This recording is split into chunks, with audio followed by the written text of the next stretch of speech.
с желание да имат връзките на този свят, да имат царство на този свят. И представяха Христос в една култура. Те са обърнали Христос в християнска култура. Но не и живот. Те не могат да го направят живот. И ето, културни християни днес сме. Виждате ли колко сме културни? Знаем всичко да правим, ама не познаваме това, колкото трябва. Добре, вече сме на 70%. Така. Къде сме стигнали?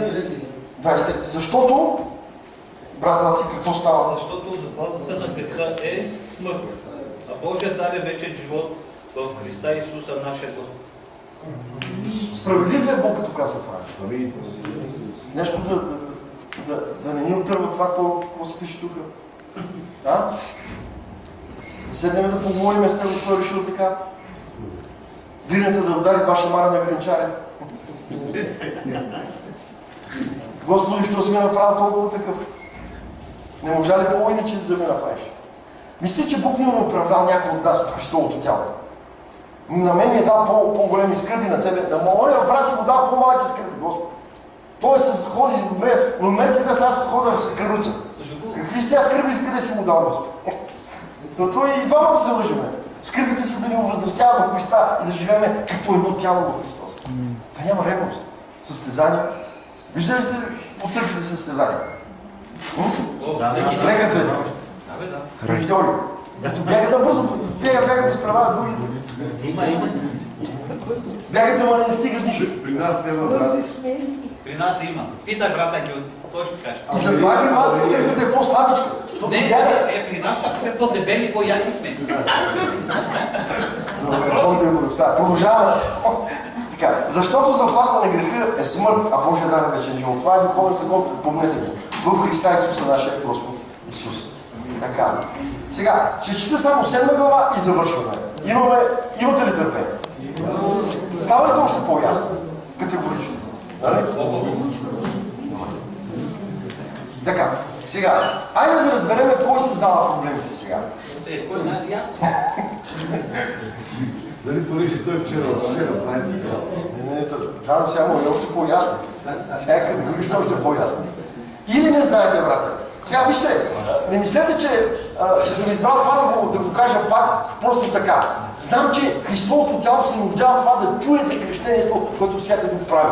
За това, което святът го извършва. Да не се притеснявате и да не му казвате, махни се, дяволе, ти също бъдеш святът го. Той идва да слуши в тебе, да изкара на показ плътта ти, да изкара на показ суетата и това, което ти правиш по човешки стандарти. Или да знаете, брате, защото говоря на човеци, които знаят какво е закон. Че законът владее на човека само докато той е жив. Така е според еврейския закон. Той дава пример. Защото мъжната жена е вързана чрез закона за мъжа, втори стих, докато той е жив. Но когато мъжът умре, тя се освобождава от закона. И така, ако докато е жив мъжът, тя се омъжи за друг мъж, става прелюбодейка. Но ако умре мъжът и свободна от този закон и не става прелюбодейка, ако се омъжи за друг мъж. И така, братя мои, и вие умряхте спрямо закона, чрез Христовото тяло, за да се свържете с друг. Тоест възкресение от мъртвите, за да принасяме на Бога. Какво казва нашия брат Павел? Казва така, чуйте сега, вие не можете да отидете при Христа, ако не умрете. Ако не умре закона за вас и вие за закона.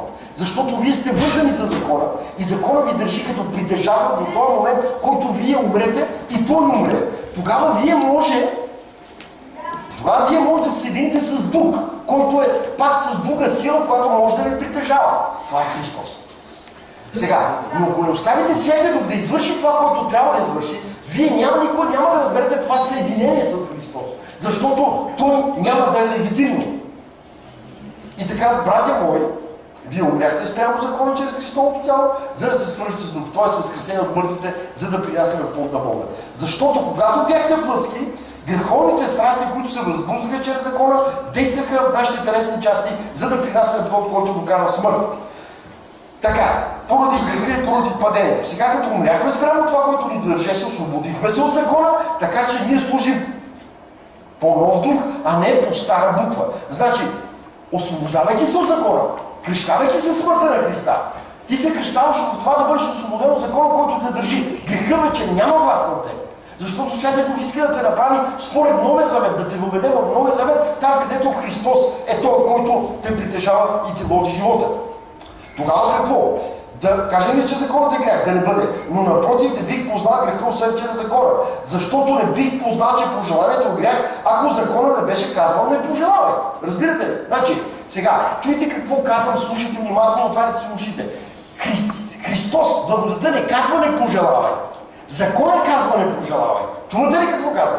Вие не правете от християнството, това не мога, онова не мога. Оставете всяка Бог да изчисти храма си, да нямате силата да се докоснете до греха, а не спазвайте силата на закона. О, това ми е забранено. Да, забранено ти е, ама те влече. Разбирате ли какво казва Павел?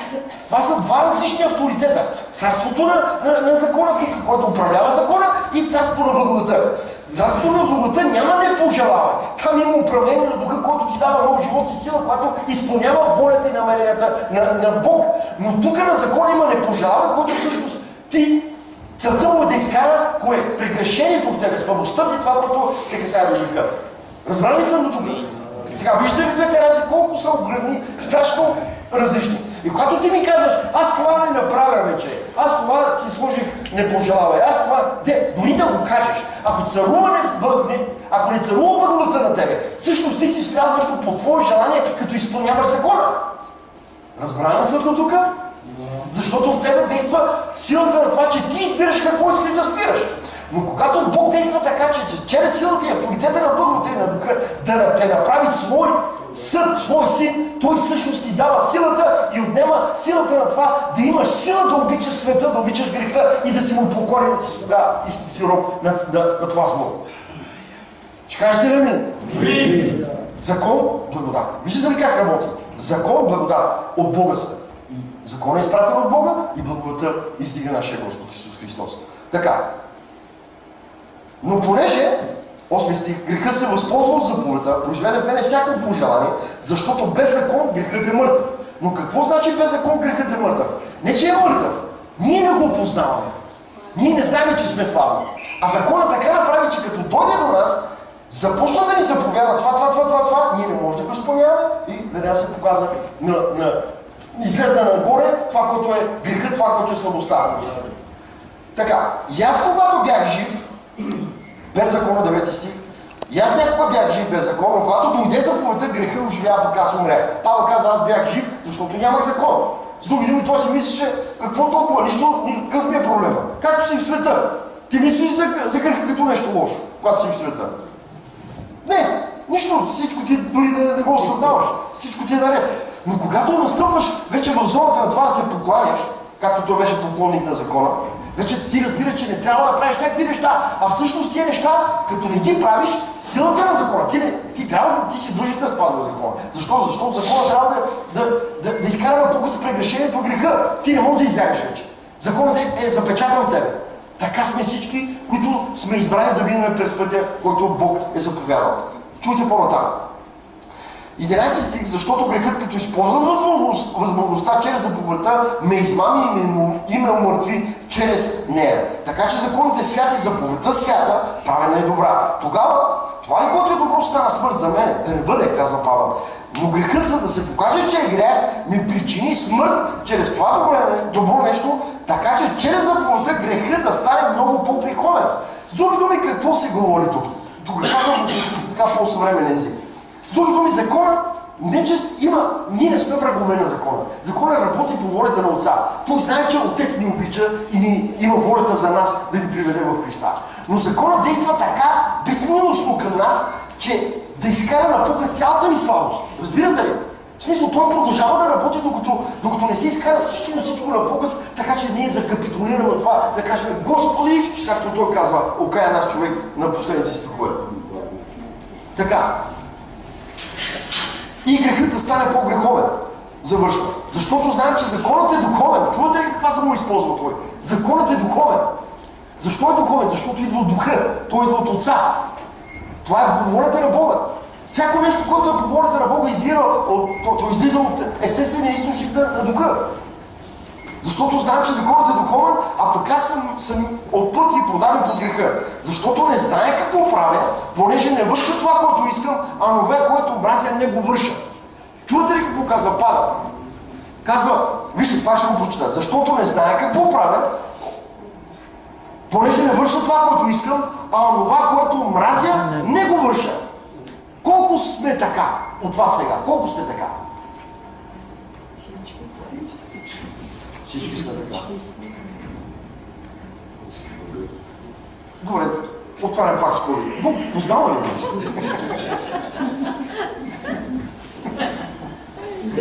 Бог познава ли сърцата ни, ставането, лягането? Може да се скрием в някакво... Аз питам, да, всички сме така. Какво се притеснява? Да, всички сме, Господи, знаеш, всички сме така. Защо? Защото имам желанието Бог да поработи така, че да ме освободи. Аз не се базирам на себе си вече. Не се срамувайте от това, което говорим. Моля ми се. То е нашата печалба, нашата благодата, която... Ако ти не минеш през реалното трезвено състояние да осъзнаеш какво е делото, което Бог върши, когато сме в падението в греха, ти никой няма да приемеш и благодата, защото за тебе няма да е ценностно нещо да живееш в благодата. Ти няма да я познаваш. Само ще я споменаваш като име. Докато реално ти се освободен от това, което е било за тебе, ти ще цениш това, което е в Христа и това, което е в духа. Така. 15 стих. Защото не знае какво правя, понеже не върша това, което искам, а това, което мразя, не го върша. Обаче, ако върша това, което не искам, сега съм в закона, че е добър.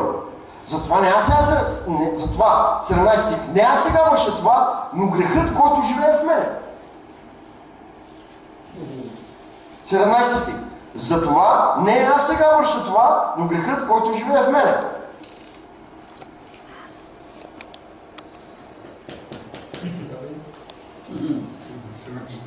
Добре, да го кажем на всичките заедно. Така ще ви бъде по-лесно. Като има човек до тебе да повтаря, че е грешен, и ти ще го разбереш. Айде аз казвам. Затова аз. Затова не аз сега върша това. Но грехът. Колко е толкова тежко да го кажеш това нещо? Защо е така? Мисля, че Бог ще ни навини от това да разберем, че сме слаби. Всеки ден се греша. Но знаете ли кое е по-интересно? Да дойде американец да ти каже, вие сте свободни от греха, бе! Ами! Бог ви е благословил, бе! Вие от утре ще карате Rolls-Royce, вие от утре ще ходите като светлина, която е изкуствена с батерии. Няма живот. Защо да не мина през греха така, че да отбуда на моя Бог, да видя как Той ми служи? Защо да не признае греха си, който всъщност ме мачка и ме унищожава и ми дава друга самоличност? Преживяхме покаяние, май. Кога? Като се напихме, като излъгахме, като нещо и покаявам се, Господи, за пороците си. Не. Имаш ли силата сега да се покаеш заради Адам? Виждате ли? Ето това е, ако ти разбереш това падение, с което всъщност ти участваме, искаме или не искаме, ти ще осъзнаеш каква е голяма целта на Бога да ни освободи от греха, за да ни въведе в една благодат, където няма такова състояние. Има състояние, което Бог те освещава и ти дава живот. Защото, 18 стих, знае, че у мене, т.е. плътта ми не живее доброто, понеже желание за добро имам, но не и сила да го върша. Виждате ли? Верно, искам да съм християнин, дори съм и християнин по думи, но няма как да изпълнявам това, което пише апостол Павел. Защото не върша доброто, което желая, а злото, което не желая. Не го върша. Но ако върша това, което не желая, то вече не го върша аз, а грехът, който живее в мен. Чувате ли какво казва 20? Но, ще го прочетеш ли, брат? Как се казваш? Запрян. Запрян. Ти запрян. Я прочети го. 20 стих, брат.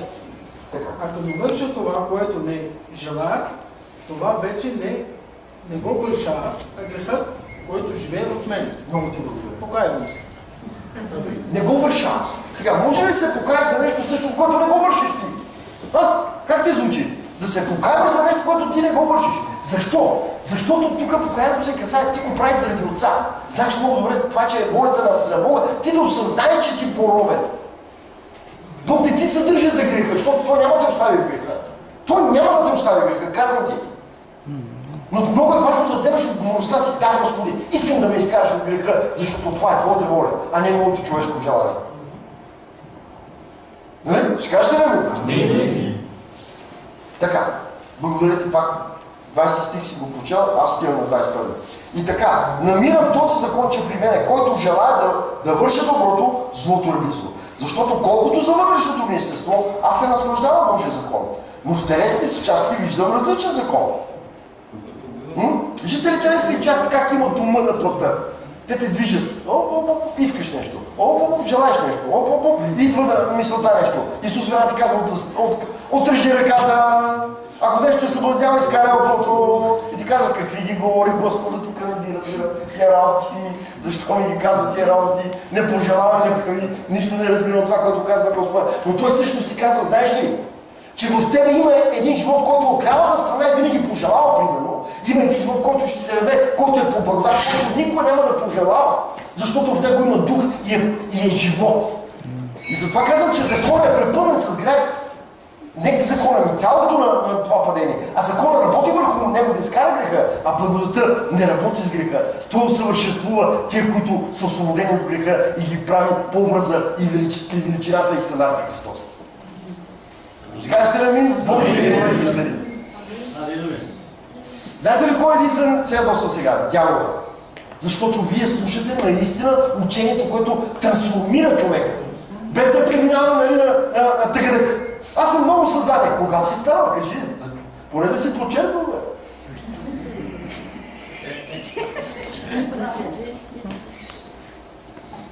Ма станал съм, аз съм вече. Спрях това. Вижте ли какво казва Павел? Не пожелавай на това. Ти си по-законен не знаеш. А пък се гордееш, че си християнин вече. А също Бог те е поставил там да бъдеш сломен и Бог да проработи така, че да те положи в благодата си и освободен от греха да станеш тогава на Бога. Тогава, как виждате предкрадното служение? Освободен от греха, слава на Бога. Как виждате църквата на благодата? Слава на Бога. Така, имате търпение още малко. Така, но в телесните части виждам различен закон, който воюва против закона на ума и ме заробва под греховния закон, който е в частите ми. Ето го, заробване. Окаян човек, кой ще ми избави от цялото на тази смърт? 25 стих, благодарение на Бога има избавление чрез Исус Христа, който нашия Господ. Така, сам аз с ума съм на Божия закон, а с плътта на греховния закон. И сега една изненада. 8 глава. Там човек жив не е стигнал. Чувате ли какво казва? Жив човек не е стигнал в 8 глава. И трябва да го знаете защо жив човек. Плътта няма правото да отиде там. Там отива само това, който е минал през духа и живее духовен живот. И сега вече имаме правото да го четем, защото вие много добре ще ме разберете това, което ще кажа за 8 глава. И така, сега няма никакво осъждение на тия, които са в Христа Исуса. Сега разбирате ли? Защото са минали през закона, след като ги е превел през Христа и те нямат вече осъждението. Няма изисквания към тях. Те не прелюбодействат, като се съединяват с Христа. Напротив, те са умрели към закона и закона към тях.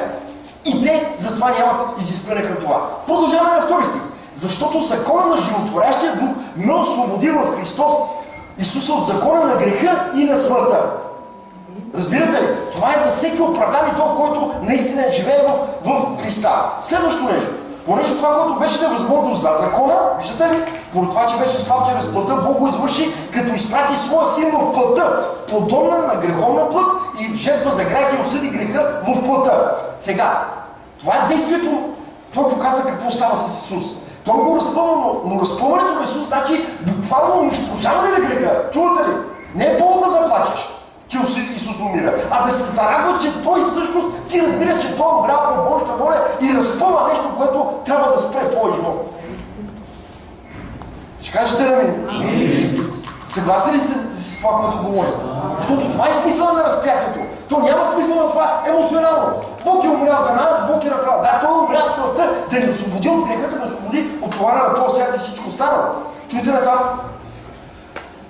Така, за да се изпълни изискванията на закона в нас, които ходим не по плътта, по дух. Защото тези, които са плътски, копнеят за плътското. Сега, един въпрос, който съм сигурен, на 100% ще ми отговорите. Всички ли сте тук вече? Така, ето го въпрос. Защото тези, които са плътски, копнеят за плътското. Въпрос. Кои са плътските? Кои са плътските? Не, тия в света си там. Ето ги там. Плътски са тия, които са под закона. Чувате ли? Плътските са под закона. Там, където не са още под благодата. Чувате ли какво казвам? Плътските са под закона, под буквата. Като излязат от буквата, стават духовни. Халелуя. Халелуя. Чухте ли, брате? Сега. Имаме ли проблем? Не, ние нямаме проблем. Достатъчно е само да го разберем и да осъзнаваме волята на Бога. Ние сме плътски до този момент, защото сме под закона и под буквата. Няма как да не сме плътски. Но ако останем плътски и говорим за Христос, ние вършим вече проблем. Защо? Защото изопачаваме благодата. Представляваме благодата през плътската си гледна точка и през това, което прави нашето самоусъвършенствуване. Сега, чуйте по-нататък. Защото тези, които са плътски, купнеят за плътското, а тези, които са духовни, за... Къде се намират духовните? Не, духовните къде се намират? Под закона или под благодата? Къде се намират духовните? Под закона или под благодата? Халелуя! Разбрахме ли го? Това е, брате. Значи правите абсолютна равносметка за какво става въпрос. Сега, пак да ви връщаме назад малко да ви напомня.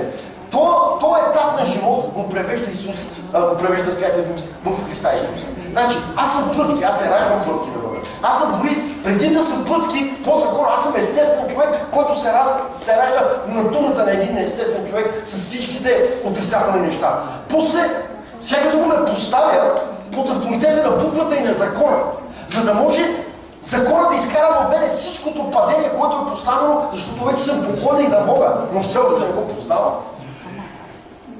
Следващия етап, когато Той ме освобождава от закона и ме прилага в своята благодат през кръста и през смъртта, когато говорим за кръщение и за възкресение в този живот, където кое? Благодата царува. Там ти си духовен човек.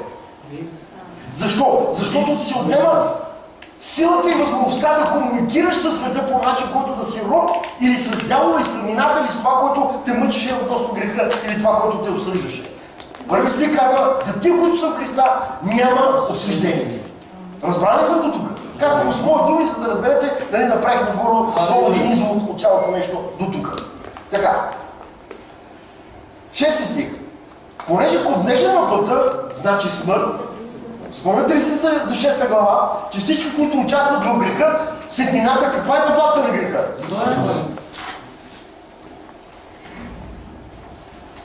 Понеже копнеш на пътя, значи смърт, а копнеш на духа, значи или живот и мир, както е казано сега тук. Абсолютно прав си. Защото копнеш на пътя, какъв е? Защото 7 глава, 7 стих, я брат, познат, ще го. Защото копнежът на плътта е враждебен на Бога. До тук само. Враждебен на Бога. Сега, вижте Бог каква благодат велика, каква любов има към нас. Той ни държи под закона. Изкарва ни греха. През цялото време сме готови към Него. Той търпи това нещо. Защото знае, аз моите люди, моите синове ще ги изкарам оттам. Той търпи, разбирате ли, Бог търпи нашето състояние в състояние на непознаване на Него, на грях и на бунт, докато изработи в нас пълната чаша, да ни препълни чашата с това, което Той иска, и да ни заведе в Сина си и да ни освободи. Същото Той понася товара на това, което ние преживяваме. Защото Той е Бог, а е с тебе дори в твоето падение. Няма да кажете, нали? Не се радвате. Аз мисля, че това е най-голямата работа. Няма по-радостно от това. Но не бива да, както Павел казва, да не бъде да използваш благодата или волята на Бога за твоята печалба. Да си даваш вакуумно време. Още малко ще поживея, още малко ще храня тъмнината, още малко ще правя тези неща. Не. Остави Бог да сложи край на това, което или да прави това, което ти да направи. Сега, понеже стигнал си, защото копнежът на плътта е враждебен на Бога. Защо, братко? Я кажи, след запретайката. Къде си бях? 7 стих, злата, не се представя. Защото копнежът на плътта... Понеже не се покорява на Божия закон. Нито пък можеш. Нито пък може. Не се покорява, нито пък може. Виждате ли? Ние сме под авторитета на Бога, но не се покорява, нито пък можем. Сега, кой го знае това? Преди всичко Бог го знае. Ние трябва да разберем. Бог знае много добре състоянието си. Работата е, че ние се крием от Бога, за да угаждаме на собствената си път и да я храним още. Да храним още онова скрито състояние. Както Адам се скрил под онова дърво, къде си Адаме? Нямаме, Господи. Скрих се. Нямаме. Какво си направил? Това е същото състояние, което ние си мислиме, че ако се облечеме само християнство, Бог не ни знае сърцето. Бог не знае, примерно, че е станано от разни неща, които са отстояние на страх и притеснение и зависимост от света. Защо е така? Защото Бог дори в нашата слабост понася общението с нас, за да бъде с нас Святия Дух винаги, докато ни заведе в Христа и там вече да ни усъвършенствува от слава в слава и да изгради Христа в нас. Разбирате ли, брата? Ще кажете ли ми? Добре. Ако днешът, защото по днешна път е враждебен на Бога, не се покорява на Бога, нито пък може да устои на това нещо. И тези, които са плътски, не могат да угодят на Бога. И тези, които са плътски, не могат да угодят на Бога. Сега, да лицемерстваме ли? Или да сме искрени и откровени? Угаждаме ли на Бога по някакъв начин, когато не познаваме Бога, не сме под авторитета на благодата? Няма как. Защо? Защото там угаждането и делата му идват от самия Него. Но тук какво става? Пак по закона говорим по силата на това, което преживяваме като човеци. Ние не угаждаме на Бога като служители, защото не сме още служители, а Той работи върху нас. Не угаждаме на Бога. Но има нещо, което е много важно. Бог е с нас дори в тази слабост. Той е с нас. Той няма да те изостави. Той е с тебе. Но работата е ти да не дръпнеш, да отидеш към други идоли. Да си направиш капище, да си направиш олтар, да се покланеш, да си измислиш богове и да го съправиш него, че Той те е взел по пътя да ти изкара греха. Това е много важно нещо. Следващото нещо е да не ме забравиш мене, защото ти говорих тези неща. И да ги помниш. И да съобразяваш това, което четеш и разбираш. Защото, така, не се покорява, а и тези, които са плътски, не могат да угодят на Бога. Вие обаче, говори за тези, които са преминали вече през това, което говорим до тук. Вие обаче не сте плътски. Кое е условието? Но какво казваме там, брат? Ако живее в вас Божия дух. Виждате ли условието? Вие сте духовни, ако живее във вас Божия дух. С други думи вече, ако Бог е вече направил вас храм за себе си. С други думи, само ако си по благодата, тогава ти не си плътски. Но сега, някой казва, но ти не обиждаш. Не, точно трябва да намерите истинността на това е да благодарите на Бога. Значи, ето, имаме един човек, който е плътски, но всъщност Бог го е избрал да го преведе през този плътски живот, за да го освободи и да остане славата за Христа. Не гледай проблем в това нещо. Напротив, или там, където трябва Бог да те заведе. Следващото нещо. Сега, ти можеш да се обиждаш, ако ти казвам, примерно плътски, не ти казвам духовен. Няма да те лъжа. Защо да те лъжа? Да те наричат духовен наушкил ли? А ти преживяваш плътски живот. Защото не е него. Защо не е него? На този етап е така. Ето, ти си под закона, ти си на закона. Но кой е там, който ще те вземе от закона? Той. Той не иска да те остави там. Той няма да те остави. Но нещо, което те забавя в това състояние, защото ти си направил, Боже, ти не ме ли превечеш мене още, мъчиш мене още. Аз се чудя как да ти угодя ти мене. Нали, мене с мене правиш тези неща. Аз ще си измисля християнство. И ти си правиш едно християнство по път. Правиш едно християнство, което угодно си го извършваш ти сам. Разбираш ли? И това всъщност увеличава присъдата на този човек, който седи от авторитета на буквата и на закона. Разбирате ли? Получаваш, ако беше рецидивист между нас, ще да кажем сега веднага, вътрешна присъда!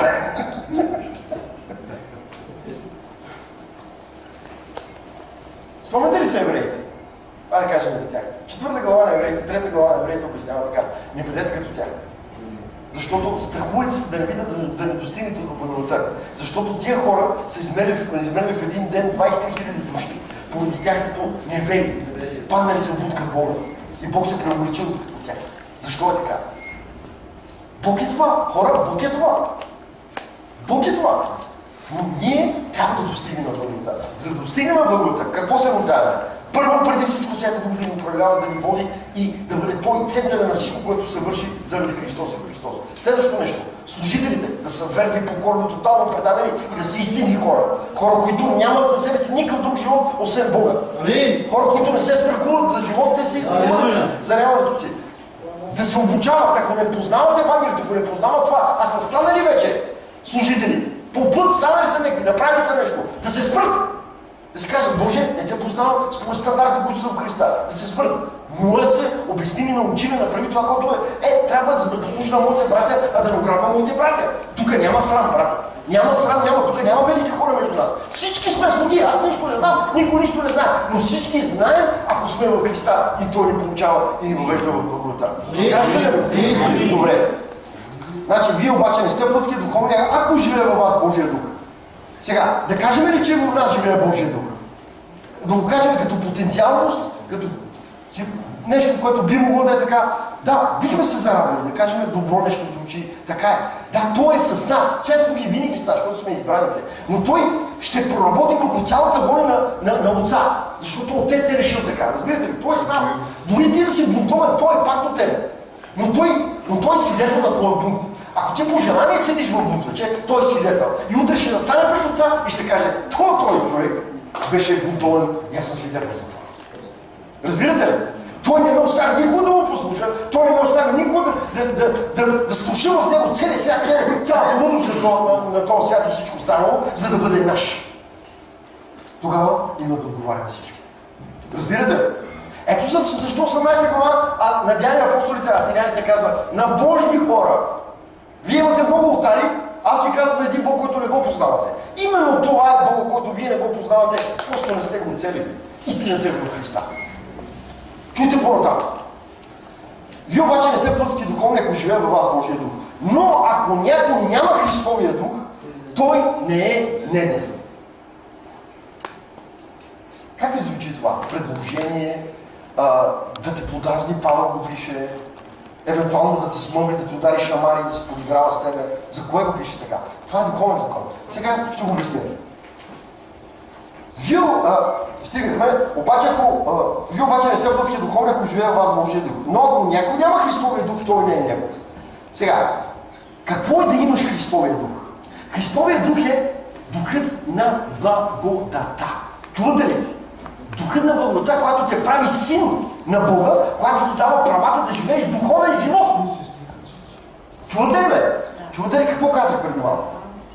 Това е духът на благодата, която ни дава правата да живеем в цялото наследство и пълнота и величие на Бог, нашия баща и нашия Господа. И ако нямаш този дух, казвам ти, това не е проблем, но трябва да се осъзнаеш, че имаш едно състояние, което трябва да го преживееш тотално смирение, а именно под буквата и закона, който иска да изработи в тебе това, което си скрил до сега. И когато Бог извърши работата си върху тебе, Той ще ти даде духа на кого? На Христос, че да бъдеш обявен през всичко и всички за син на Бога и за слуга на Бога и за легитимен, че си Негов. Разбрали ли са? Закон, благодат. Плътски човек, духовен човек.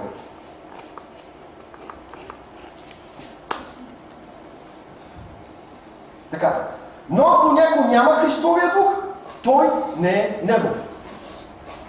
Обижда ли ви това? Да не бъде. Ще ви обясня защо той не е негов. Защото 7 глава се обяснява. Ако мъжът не умрял, няма как жената си намери друг мъж. Ако ти не си спрял със закона общението си, изискванията на закона, ти не дей си мисли, че си Христов. Но просто повярвай на това, че Бог ще ти даде Христос, като те освободи от закона и изискванията на закона. Разбрали съм? Защо някой от нас не би могъл да има Христовия дух? Май нещо ви боли да чувате тези неща по този начин. Си казвате директно, имам Христос, бе, как да го нямам? Ама имам и другия Христос. Имам и света, имам и царството, имам и половин човек, съм половина кула.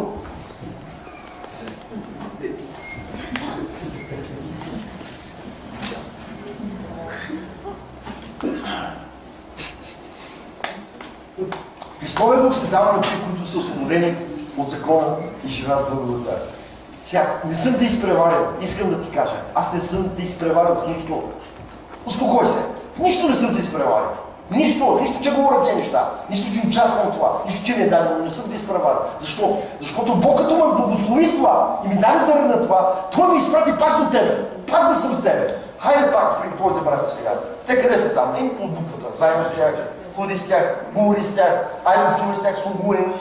Обичай ги такива, каквито са, докато стигнат на мястото и бъди търпелив заедно с тях, докато стигнат до място Христос да бъде изобразен в тях. Чувате ли какво се казва? Алелуя. Така ли направи Исус? Дойде ли заради нас? Бяхме ли плътски? Бяхме ли грешни? Ходеше ли с нас? Продължава да го прави. Затова казвам, никой от нас не може да изпревари никого. Защото ти ако отидеш напред да се връщаш веднага за мен. Така, при Бог е така. Ние сме едно тяло, което никой никого не изпреварва. Така. Обаче, ако Христос е във вас, то при все, че тялото е мъртво поради греха, духът е жив поради правдата. Да го обясним ли това? Обаче, ако Христос е във вас, то при все, че тялото е мъртво, поради греха, духът е жив поради правдата. Това, което се пише до всичките глави. А именно, там вече авторитета е благодата на тебе. Това е точното деяние, което Божия дух върши върху тебе. Той ти дава делата вече, той ти дава ума, той ти дава да познаваш нещата, които пишат нашите братя. Той ти дава правото да служиш така, както трябва да служиш, според авторитета властта на благодата и на Святия Дух. И ако обитава във вас духът на този, който е възкресил Исус от мъртвите, то същия, който възкреси Христос от мъртвите, ще съживи вашите смъртни тела чрез духа си, който живее във вас. Сега, това е един следващ етап. Чувате ли? Говоря като следващ етап, за да се радвате. За да се радваме всичките. Там, където има възкресение на нашето тяло, какво има предвид? Движи се от правдата, от светостта. Това тяло, ето вече, той няма ум да измисля, той не е криминалният контингент. Моето тяло вече не търси това, което не си измисля неща за някакви неща, за моите суетни неща, за това, защото той е вече воден управляван от духа на Бога. Аз получих тяло, което е под авторитета и властта на духа на Бога. Чувате ли, хора? И това е благодат само в Христа. Ум, който не е плътски вътре вече в костите ми. Ум, който говори за тебе това. Ще кажете ли амин? Амин. Да мисля, че ви разказвам фантастично приказка. Не, брат, разбирате, брат. се намираме. Ще го 12 стих последното, да се разбере, 12 стих и 12 стих. Айде, почти. Ти си прав сега. 12 стих, то е ясно и пред тях. И те, брати, ние имаме длъжност обаче не към плътта, за да живеем плътски. Давай. Защото ако живеете плътски, какво ще стане? Ще умрете. С други думи, ако сме плътски, закона винаги ще иска да се приложи върху нас и не очаква смърт. Ние трябва да умрем. Трябва, защото ако не умрем, няма да отидем в Христа. Няма начин, ние не можем да се доближим до Христа. Защото ако живеете плътски, ще умрете. Но ако чрез духа умъртвявате порочните рамици на тялото, ще живеете. Виждали ли сте такова чудо? Чрез духовна сила да се упражнява върху вас такова действие. Аз съм виждал. И ще ви кажа за какво Павло говори. Ония момент, който ти не изпълняваш закона. В тебе има неща, които са скрити. Ти не ги виждаш. Ти си изчиствал колкото си могъл по буквата. Ти си знаеш, че това си го изчиствал, способно ти е. Но има много неща, които са скрити в дълбините на твоята душа, на твоето нещо. Там, където е корена на всичко. Точно там не може човек нито да го види, нито да го разбере. И какво прави Святия Дух? Бог какво прави? Започва да унищожава всичко това, което е невидимо и непознато за мене в цялото ми естество, което ме притежаваше като плът. Чувате ли какво казвам? Това е действие, което Святия Дух го прави. Значи, тогава вече разбираш как се слушава в тебе основите на света. Как се премахва ума на този свят. Шеславието на този свят. Всичко, защото Бог го анулира. Не е твое деяние. Това не е изпълнение на закона, а действие на духа, което тотално унищожава правата на дявола вече в завършен факт. Разбрали ли съм за какво се говори в това, когато Божия дух унищожава всичко? Работата е в това, че ние си мислиме, че ние сме Божия дух. И спираме дадени неща и после ги почваме с ново вълнение. Сега, 14 стих. Изпирам. Понеже, които се управляват от Божия дух, те са Божии синове. Сега, това страхотно звучи. Върху Бога. Сега, айде, аз ще го кажа така.